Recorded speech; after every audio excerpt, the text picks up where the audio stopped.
Joining me right now is Democratic political analyst, Johns Hopkins University professor, Wendy Osefo. Great to see you, sir. Wendy, thank you so much for joining us this morning. Your reaction, we were expecting Joe Biden to jump in, and he has. He's in. And I think a lot of people have been waiting for this moment, especially on the Democratic side, and now we have the official word from him that he's in. I mean, he goes into this race leading not only Trump, but also his fellow Democrats in the race. A recent political poll has him leading Trump at 8 percentage points, 42 to 34. He's leading when it comes to millennials at 14%, when it comes to women at 22%. So this is big numbers here. I think we have to look out for Iowa, New Hampshire, South Carolina. These are places where Bernie Sanders has a stronghold on New Hampshire. Kamala Harris has a stronghold on that African-American base in South Carolina. But overall, I think that what we see here is with the numbers alone, he has a very strong chance of winning. But I will say this is not going to be an easy run for him. He has to rectify issues when it comes to why did he vote to enter the Iraq war? Why did he vote against busing to integrate, racial equality? There are issues that Joe Biden has to face, so this is going to be an uphill battle. But the numbers show, if we just look at the sheer demographics of this, he is the leading candidate, not just for Democrats, but for 2020 as a whole. You know, it's interesting because some people in the party would say Bernie Sanders is the leading candidate. He's been an incredible fundraiser. Even President Obama and Michelle Obama said yesterday that they are not going to vote for anybody. They're not getting behind anybody in the primary season. They say they're going to wait for the voters to decide, and then they'll probably get behind, obviously, whoever the candidate is. Did you find that interesting that the president, Obama, is not coming out strong behind Biden?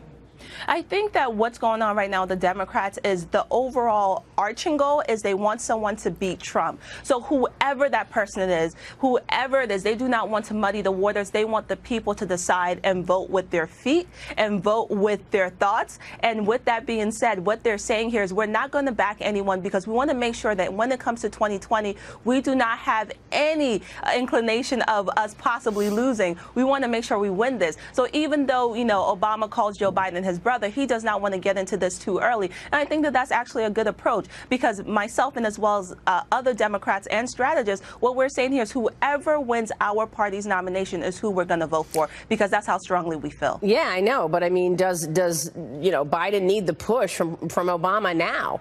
To get, the lead, because this is a tight race. You know that there's a radical arm of the party that wants Elizabeth Warren, that wants Bernie Sanders to have big federal programs like Medicare for All and the Green New Deal, AOC. So don't you think Joe Biden needs Obama now and not to necessarily wait until the party decides?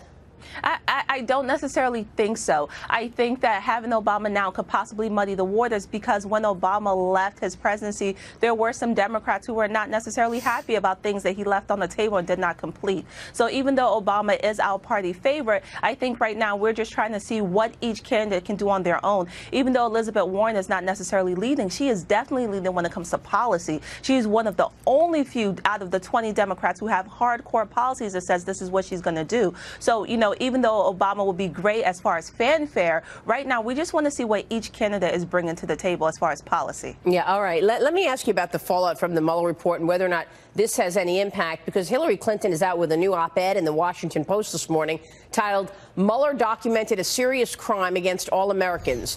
Here's how to respond" in it. She calls for Democrats to hold off on impeachment efforts, saying that the debate about how to respond to Russia's sweeping and systematic attack and how to hold President Trump accountable for obstructing the investigation and possibly breaking the law has been reduced to a false choice: immediate impeachment or nothing. History suggests there's a better way to think about the choices ahead. What's your reaction to this, especially since we know that Hillary Clinton paid for the dossier, was tangled up with Russians to actually try to get dirt on Donald Trump? There's a whole investigation now going on in terms of how that investigation into Donald Trump started because there was no predicate.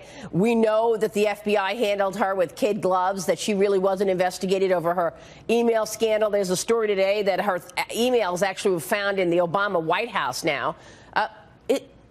The fact that she's writing op-eds and out there on stage talking about this, what's your reaction, Wendy? I believe she's a private citizen, so she has the right to do so. Even though she was former First Lady, even though she was, Secretary of State, she still has the right to be a private citizen. And when it comes to the Mueller report, it's something that definitely impacts all of us. I think that she does bring up a good point, whether you sit on the left side or the right side of the aisle, which is, we are faced with two choices, and those two choices are not really good ones, which is, impeachment right now or just do nothing. I think there has to be a middle of the road here, because what we see from that report is something did happen. And at what point do we hold the President of the United States accountable for what the report says? And that's what she's bringing up here. Well, we know something happened. We know that Hillary Clinton paid for the dossier, that they got the dossier to find out this dirt on Donald Trump, which actually was unverified and salacious. That's what happened. Well, and then I can also say what happened is that the Russians went ahead and tried to interfere with our democratic process in favor of Donald J. Trump. And that is an issue. And that is something that not only affects Hillary Clinton as well as Donald Trump, that's something that affects 2020. What are we doing to make sure that whomever goes forth for 2020, we do not allow a power like Russia, a nefarious power, to interfere in our democratic process? Yeah, it's interesting because we knew that Russia was trying to meddle into the West's dealings back in 2012 and 2014. Why do you think President Obama and Hillary Clinton never did anything about it?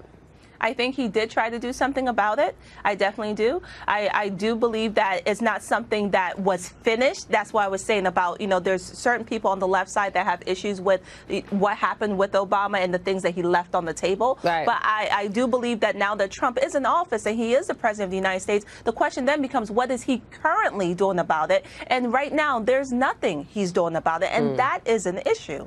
All right, Wendy, thanks very much. We're going to keep following this. Of course, Joe Biden is on Twitter. He is officially in the race, running.